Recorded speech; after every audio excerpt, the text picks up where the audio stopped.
وقفنا المرة اللي فاتت عند اللقاء المنتظر ما بين بطل حكايتنا تشينج والمقاتل الأقوى في الطوائف تيان. مين فيهم هيهزم التاني ومين اللي هيبقى في المرتبة الأولى لأفضل 100 مقاتل في المدينة؟ ده اللي نعرفه في الجزء بتاعنا النهاردة، بالإضافة لمجموعة كبيرة من المغامرات اللي تشينج هياخدها. فيلا بينا بنبدأ على طول بالقتال اللي بيجمع ما بين تشينج وتيان. تيان بيقرر يستخدم سيفه لأول مرة في المسابقة. السيف الخاص بتيان بيبقى قوي جدا لدرجة إن هو بيأثر على الجماهير اللي بتتفرج على القتال، ولكن على الرغم من قوة السيف والهجوم بتاع تيان إلا إن تشينج ما بيتأثرش بالهجوم الأول. القتال بينهم بيبقى قوي وغريب في نفس الوقت. بعد مجموعة من الضربات الاتنين بيقعدوا على الأرض في لحظة صمت تام. تشينج بينتقل لبعد تاني وبيعرف يتواصل مع التنين اللي موجود بداخله، وبيعرف إنه علشان يطور قوته لازم يطلع الجبل اللي قدامه ويضع سيفه في أعلى نقطة. لكن أثناء طريقه في الجبل بيتعرض لعدة هجمات من الوحوش ولكنه بيتغلب عليهم. أخيرا يتغلب على السيدة اللي بتشاركه في روح السيف وبيحط سيفه في قمة الجبل. وأخيرا المقاتلين الاتنين بيخرجوا من رحلتهم في البعد الآخر وبيرجعوا للقتال مرة تانية. بعد توجيه الضربة الأولى لبعض، تيان بيحس إن سيف تشينج اتطور بشكل أقوى من سيفه، علشان كده بيعلن انهزامه وإن تشينج بقى طالب صاحب المرتبة الأولى. ولكن الأول بيكون لازم يقاتل الأمير دون. للأسف الأمير دون بيرفض يقاتل النهارده وبيتفق مع تشينج إنهم يأجلوا القتال لمدة 3 أيام. تشينج بيروح لزعيم الطائفة وبيطلب منه يشوف أخته وهو بيوافق، لكنه هيطلب منه طلب صعب بعد ما يشوفها. تشينج بيوصل لجبل النار وأخيرا بيشوف يناير بعد سنين، ولما يناير تعرف إن أخوها هيقاتل بعد 3 أيام علشان يوصل لقمة السماء، بتطلب من المعلم ان هو يسمح لها تخرج من الجبل علشان تتفرج على القتال. المعلم بيوافق ولكن بشرط انها تخفي نفسها. بنيجي ليوم القتال وكل الطلاب يوصلوا ارض المعركه من كل اتجاه علشان يتفرجوا على القتال المنتظر ده. تشينج بيبدا القتال ضد الامير دون وبيكون قتال قوي جدا. دون بيستخدم اسلوب كف الايد العملاق وبيقدر يصيب تشينج، وبعد حدوث انفجارات قويه في ارض القتال يناير بتبقى خايفه على اخوها وبتحاول انها تدخل تساعده، ولكن المسؤول بيمنعها لانهم لسه ما حددوش مين الفائز في القتال. وقبل ما تعمل اي حاجه متهوره تشينج بيظهر قدامهم على الحلبة واقف على رجله وقدامه دون اللي بيعلن انهزامه.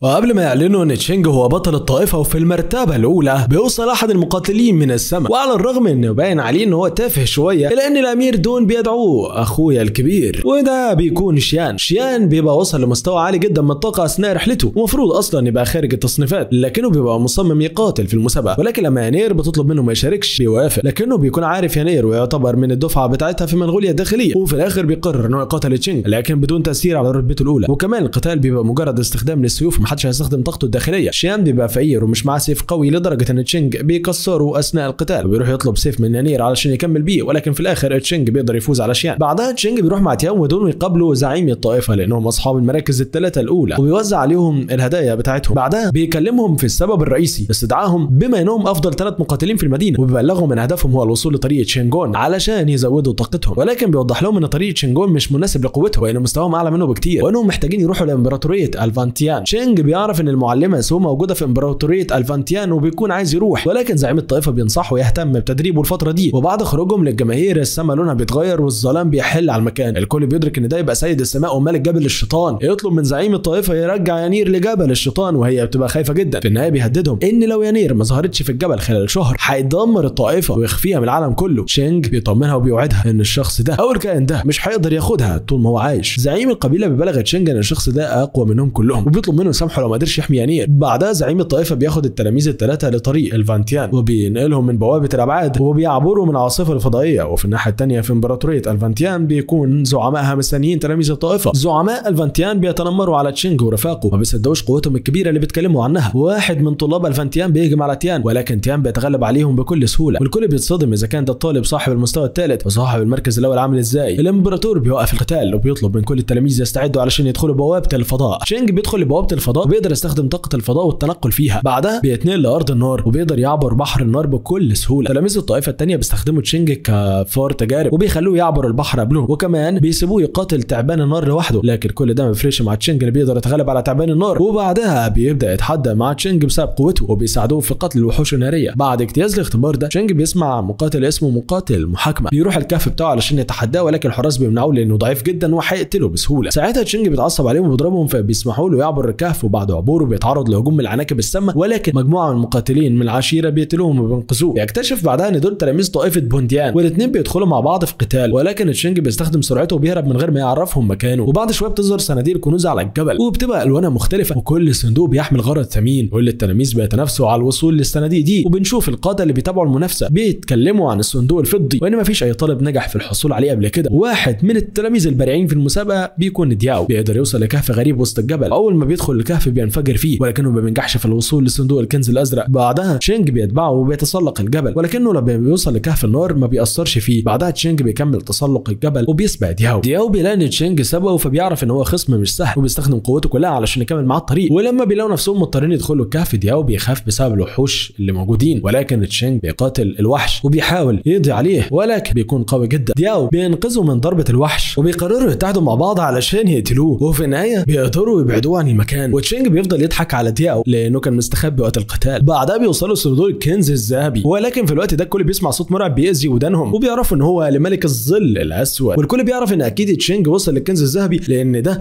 الحارس بتاعه، وبيكون عبارة عن ذئب اسود متوحش. حتى هجوم تشينج ما بيأثرش فيه، ولما بيلاقي ان طلاب طائفة بونديان جايين علشانهم بيقرروا يسيبوا الجبل ويهربوا. دياو بيستخدم فخ من بتوعه عبارة عن دخان اسود بيعمي اعدائهم علشان يقدروا يهربوا منهم. بعدين لما بيرجعوا من طريق بحر النار، ولما بيوصلوا بيقابل تيان ومجموعة تانية من الطلاب، ولما بيسألها عن سبب وقوفهم هنا بيعرف ان الطريق قدامهم متدمر، والطريق التاني المتاح ليهم هو طريق الموت، وده ما حدش بيخرج منه عايش. ولكن الكلام ده بيزيد تحدي في عقل تشينج ودياو، وبيقرروا ان هم يروحوا من طريق الموت. قبل ما يدخلوا من طريق الموت بتظهر قدامهم دوابة من نار، ولما بيدخلوا خلالها بيوصلوا طريق الموت. طريق الموت بيكون عبارة عن غابة، ولكنها مليئة بالوحوش المخيفة، ولكن اقواهم بيبقى الذئب الاخضر. اسلحتهم ما بتأثرش فيه، وهجومهم بيبقى ضعيف بالنسبة له. ولكن في بنت مقاتلة اسمها يافا بتظهر فجأة وبتقتل الوحش بكل سهولة. بعدها بتقطع التواصل بين الطلاب المشاركين في التحدي وباقي الجماهير. والغريب ان قادة الطوائف ما بيكونوش عارفين مين اللي ظهرت دي، وبيبقوا خايفين على الطلاب بتوعهم. كل الطلاب اللي وصلوا المرحلة دي بيقرروا يكملوا الطريق مع بعض علشان يساعدوا بعض في المخاطر اللي ممكن يواجهوها. واحد من الطلاب بيتسحب من وسطهم مرة واحدة من كائن مرعب وبيتقتل وبيتحول لهيكل عظمي. بعدها بيبداوا يتسحبوا واحد ورا التاني وبيتقتلوا وما بيكونوش عارفين هم بيواجهوا ايه اصلا. تشينج بيقدر يستخدم العين الساطعة علشان يقضي على وحش الظلام اللي بيخطفهم، وبكده كل بيبقى في امان. بعدها بتظهر قدامهم دوامة لونها احمر، ولما بيدخلوا فيها بيقعوا من ارتفاع عالي جدا، ولكنهم بيقدروا يساعدوا بعض وبيقفوا على الصخور. ولكن المقاتلة يافا بتهجم على تشينج وبتنط بيه من فوق الصخرة، وبيقعوا في بطن تمساح ضخم. يافا بتطلب من تشينج يروح وراها، وفي الطريق بيتخلصوا من مجموعة من التعابين في بطن تمساح. بعدها بيوصلوا لطاقة دم التنين، ويافا بتكشف له خطتها وانها محتاجة شخص قوي علشان تقدر تاخد مساعدته في الحصول على طاقة دم التنين. الحاجز بيبقى قوي جدا، والاثنين بيحاولوا يكسروه على قد ما يقدروا، ولما بيفشلوا بيقرروا يوحدوا طاقتهم علشان يكسروه. ولكن تشينج بيقف مرة واحدة وبيقولها لازم توعده انها تديله نصف الطاقة اللي موجودة، ورغم انها بتكون رافضة الا انها بتوافق. وبعد ما بيدمر الحاجز بيظهر تنين من عشيرة التنين وبياخد طاقة الدماء وبيهرب. يافا بتطارد التنين وبتحاصره، ولكنه بيهجم عليها وبيعطلها وبيكمل هروب، لكنه بيتفاجأ بتشينج قصاده. وطبعا تشينج بيستخدم طاقة التنين اللي جواه وبيخليه ياكل التنين الهارب، وبيقدر يستحوذ على طاقة دم التنين. ولكن للاسف تشينج بيستنشق مسحوق قوي جدا بيسبب له هلاوس قوية، ولما بيستجمع قوته بيحاول يخرج من التنين مع يافا، لكنه بياخدهم وبيطير. التنين بيوصل لقصر غريب وسط بحر النار، واول ما بيوصلوا بيلاقوا كل صناديق الكنوز اتجمعت عندهم، وبيلاقوا جواها حاجات نادرة جدا واسلحة اسطورية. تشينج بيقدر يسيطر على السيف الاسطوري اللي موجود، وده بيصدم يافا لانه بيمتلك روح السيف. الاثنين بيقسموا الكنوز عليهم لحد ما يوصلوا الصندوق الاسود اللي بيحتوي على المصباح الخالد. يافا بتشرح له قصة المصباح وان العالم كله منتظر اضاءته علشان يفتح الطريق لمقبرة الخلود. واخيرا تشينج بيوصل لمخرج من التنين، ولما بيعديه بيلاقي نفسه خرج من عالم الفضاء وبيكون هو اللي كسب التحدي. انما يافا بترفض تخرج وبتطلب منه ما يقولش لحد على السر بتاع المصباح ده. وبقى الطلاب يخرجوا من عالم الفضاء وبيكتشفوا ان تشينج هو صاحب المركز الاول. ولما بيسالوه عن يافا بيرفض يقول لهم اي حاجه احتراما للسر بتاعها. قائد من مملكه بونديان بيوصل وبيطلب من تشينج يعرفه على اللي حصل مع يافا لانها تلميذه قديمه في البونديان. ولما تشينج بيرفض بيقرب منه علشان يقرا عقله، لكنه بيفشل وبيسمع صوت تاني داخل تشينج بيخليه يسيب المكان بسرعه. تشينج بيسال يافا عن الكلام اللي قالته الملك البونديان لانه قادر على التواصل معاها، ولكنها بتقول له انها وبخته وطلبت منه يرجع المملكه. ساعتها تشينج بيعرف ان يافا في مكان اعلى من ملك البونديان نفسه. يا ترى مين يافا دي وليه بتعمل كل ده وما خرجتش من التنين مع تشينج ليه؟ ولو عايزين تعرفوا اجابات الاسئله دي كلها، كمان لو عايزين تعرفوا نهايه قصه تشينج الامير الهارب وهل هيقدر يحرر اخته من جبل النار بالشكل النهائي ولا لا، يبقى استنونا في الاجزاء اللي جايه. كمان تنساش تدعمنا بلايك الفيديو ده واشتراك في القناه وتفعل زر الاشعارات علشان هنبدا ننزل بشكل يومي ان شاء الله. كل اللي عليك دلوقتي انك تنساش تكتب لنا كومنت رايق كده تقول لنا ايه رايك في قصه، عايز نعمل ايه قصه ايه الفتره اللي جايه. سلام.